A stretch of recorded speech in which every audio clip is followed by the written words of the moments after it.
Which players should you add entering week 2 of the 2024 fantasy season?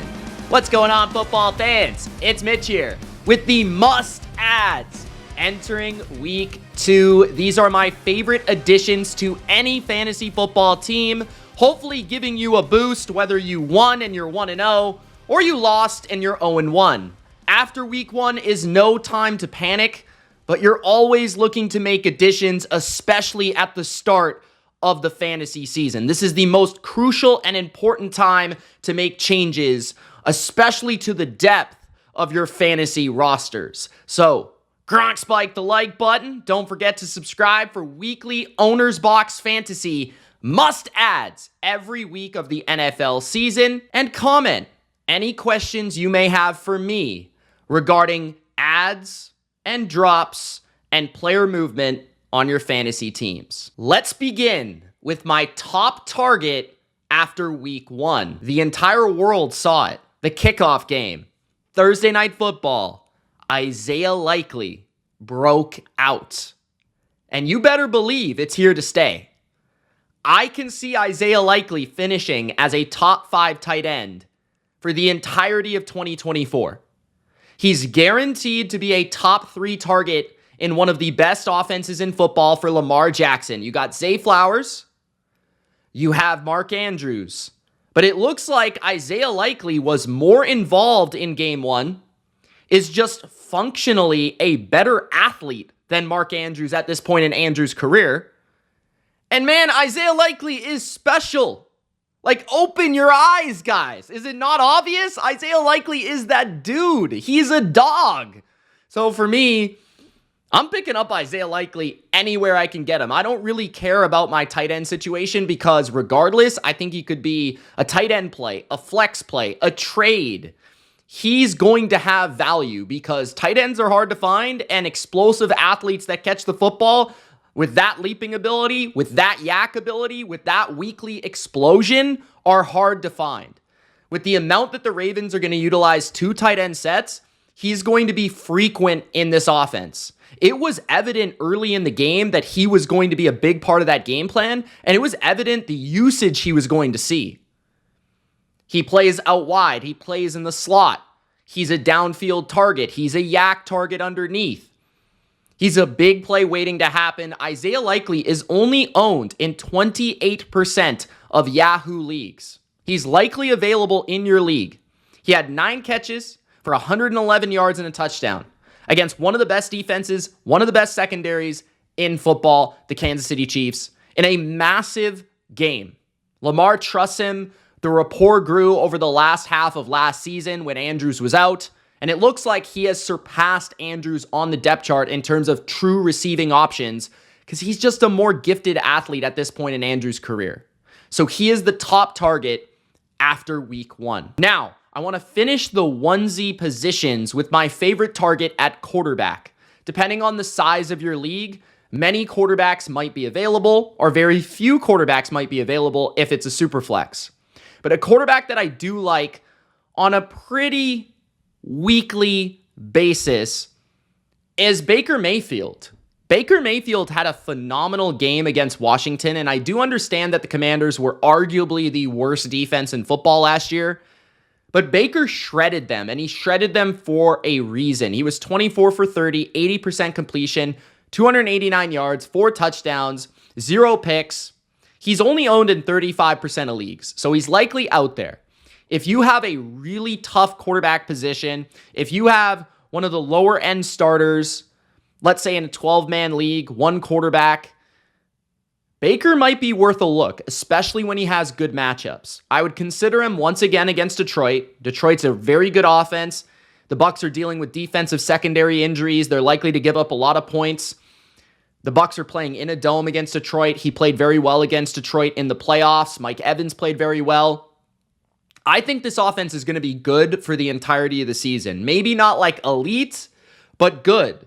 And he has plenty of options at receiver. They're going to throw the ball plenty. Their running backs can catch the football, right? Like they have McMillan, who's a promising young rookie. Like they've got a plethora of targets. So Baker is going to be feeding these guys. And I could see him weekly, depending on matchup, having a good ceiling. So I don't think this is the last of Baker having a really nice week. I think he's generally an underrated talent, an underrated player. He's on an underrated offense. They've improved the offensive line. Graham Barton as a rookie center is already phenomenal. So I think Baker's going to be a nice little backup or potential waiver wire claim on a weekly basis. I'd pick him up if I have a little bit of a rough or uncertain quarterback position this season. Now we're going to shift our focus to the running back position, where there's plenty of targets that I want to discuss in this video. First, and arguably the best claim of the week, is J.K. Dobbins of the Los Angeles Chargers, who I put in my I'm going to be ill video, and he was my sleeper pick. J.K. Dobbins was a sleeper for a reason. He's only owned in 50% of leagues, which is still not enough. He's going to be owned in every league by the end of this week. 10 attempts, 135 yards, 1 touchdown, 3 receptions in that game against the Raiders. What I thought was a good run defense, and Dobbins still tore them up. He also ran 17 routes compared to Gus Edwards' 6 routes, and he played 58% of snaps. So he low-key saw some work rate and some workhorse rate from the Chargers backfield that was unexpected given his injury history. In week 1, it was a little shocking to see Dobbins utilize that heavily. But he was really explosive, really good in that game, and hit some big runs. So I think he's going to be their lead back for a team that wants to be run heavy, run focused.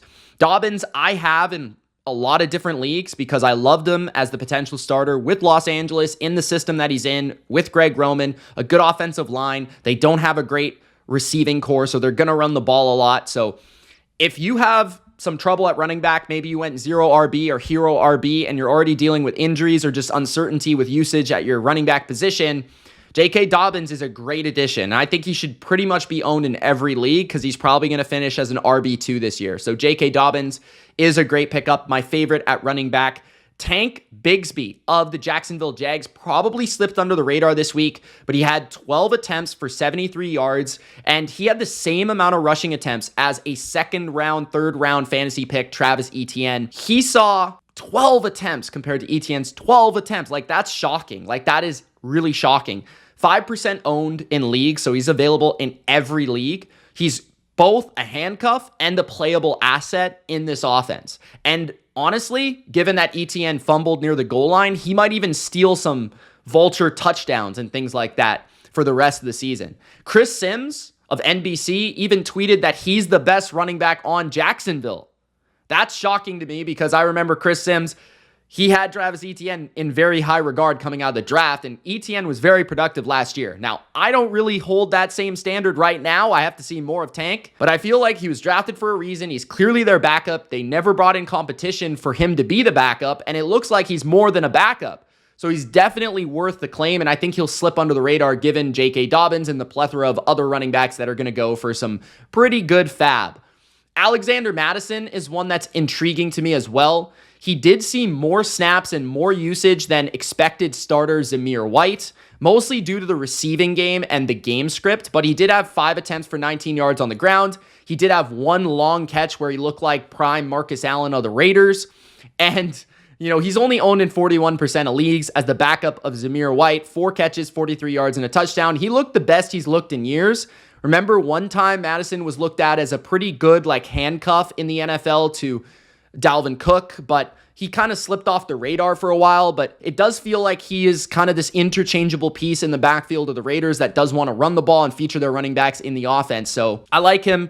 Maybe not as much as Dobbins or Bigsby because of their potential. Definitely not as much as Dobbins, but I feel like Madison is definitely one of those backs that if Zamir goes down, he's going to be more than featured, but he's also a very nice third down receiving option, probably better in PPR leagues than other settings. My fourth running back target to attack and to add is Jaleel McLaughlin of the Denver Broncos in an unexpected split backfield in Denver. Sean Payton used to have a little man in New Orleans named Darren Sproles, and McLaughlin has kind of become a coach's crush with Sean Payton in Denver. He was excellent late last season as a receiver and an explosive back, and this season, it's been no different in terms of usage. Javonte Williams was actually expected to be the true workhorse in this backfield, but in week 1, maybe it was game script dependent, I'm not sure, but McLaughlin actually saw more touches than Javonte Williams. He saw 15 touches, 5 catches, 10 attempts for 27 yards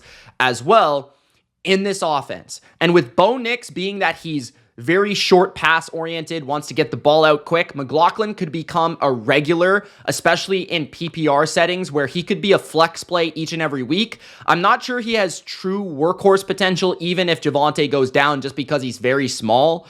But as somebody that could influence a lineup on a weekly basis, you could trust him and throw him in there, especially if Denver is an underdog in games, which they're going to be plenty this year, which is why I don't quite believe that this was truly game script dependent, because the game script in a lot of games for the Broncos is going to be coming from behind. They're not a very good football team. So I look at McLaughlin and I like the talent, what I saw last year. I like the explosiveness. I like the usage. I like the quarterback and how he fits with this running back skill set. So I think he's an interesting addition. Probably not as high a priority as Bigsby or Dobbins, given the usage and workhorse potential if there's an injury there. Maybe not even quite as much as Madison, but I think that he maybe brings more of a weekly floor and a weekly playable asset than somebody like Madison for sure. Our fifth and final running back to target in week 2 after week 1 is Bucky Irving. Little Bucky Irving of the Tampa Bay Buccaneers. I could have went with Zach Charbonnet, who I think is an interesting addition. He's got that workhorse potential if Kenneth Walker goes down. Ty Chandler, same thing with Aaron Jones, but hopefully those guys are already owned in your leagues, and if not, definitely look for them as well. But Bucky Irving to me was kind of more widely available. 33% of snaps he played for the Tampa offense in week number 1, and I was really impressed with his explosiveness. 9 attempts, 62 yards on 9 attempts rushing the football. He was a far more efficient and effective runner of the ball than Rachaad White. He also caught 2 passes for 14 yards. And why that's interesting to me is the fact that at 21% owned, Bucky Irving might be the better rusher of the ball than Rachaad White. That's maybe crazy to say. Like, White's bigger. He's got more power to his game. He's probably a little bit more viewed as a workhorse type, and he was excellent last year for Tampa in terms of catching and running the ball and being a true every down back. And he does so many things well, but if he struggles anywhere, it's explosive runs. And Irving showcased that in just one game to a different level than Rachaad White. So if Tampa's looking to get more explosiveness out of their rushing department, they might shift towards more Irving of running the ball, like truly, because of White's lack of efficiency. So I wouldn't be shocked if he became very valuable and if he actually stole touches and stole attempts, especially away from Rachaad White. Both are talented pass catchers, and that kind of makes me believe that Irving is also a pretty good handcuff because he can kind of do everything at a pretty good level. So I really like that about him despite his size. Bucky Irving is one to add under the radar addition. The final addition that I want to discuss here is Demarcus Robinson at wide receiver. I'm bringing up Demarcus Robinson, and I'll give a shout out to Tyler Johnson as well. There's plenty of others that might be on your waiver wire, but the Rams receivers in particular are interesting because Puka Nacua is placed on IR, or likely to be placed on IR, and going to be out for a period of time, which opens up the number 2 wide receiver slot for Demarcus Robinson, most likely, but also it could allow Tyler Johnson to squeeze into more of an underneath Puka Nacua type of role. So it's intriguing. I would look at both of these guys. If you don't get Demarcus Robinson, who's more familiar with the offense, who's more familiar with Matthew Stafford, 7 targets, 4 receptions, 43 yards, he's only 6% owned. He might stay in his job or his role, though, which would also allow Tyler Johnson, who's maybe a little bit better after the catch. He was formerly a Bucs draft pick. He played a little bit with Tom Brady in Tampa Bay. He kind of has been bouncing around the NFL, but has found a niche role with the Rams as a 4th receiver. He comes into Tampa Bay as kind of an intriguing rookie, doesn't really get a ton of playing time outside of a few games, and then kind of been floating around, right? But he's always had that profile of like a tough slot receiver. Think like a Walmart version of Chris Godwin, right? Like that's kind of what he is. But to me, I feel like 4 receptions, 43 yards, Demarcus Robinson is the guy that I would primarily attack because he showcased last year he was pretty good in this offense, and he showcased he could actually do something different from Cooper Kupp, which was get down the field. And Kupp seems so underneath reliant right now in his game. So I would first target DeMarcus just because of the proven entity that he is, but Tyler Johnson is also very interesting. So Rams receivers are priorities if you're lacking depth at wide receiver. Either one should be able to produce given the amount they're going to have to pass this year. And last but certainly not least, just throwing out a defense for you to pick up if you want to play the matchups. The Jags play the Browns. And any defense taking on Deshaun Watson is probably a great start at this point because he is terrible, awful, no good. I want to fade him every week of the season. Give me the defense that's playing Deshaun Watson. It's Jacksonville in Jacksonville. They didn't look too bad against Miami in week 1, so 4% owned. Jacksonville might be a sleeper play in week 2. Those are the must-adds after week 1 of the fantasy football season. Let me know any questions you have in the comment section below. Gronk spike the like button, and don't forget to subscribe for weekly ads, starts and sits, and more fantasy content here on Owner's Box Fantasy. It's Mitch.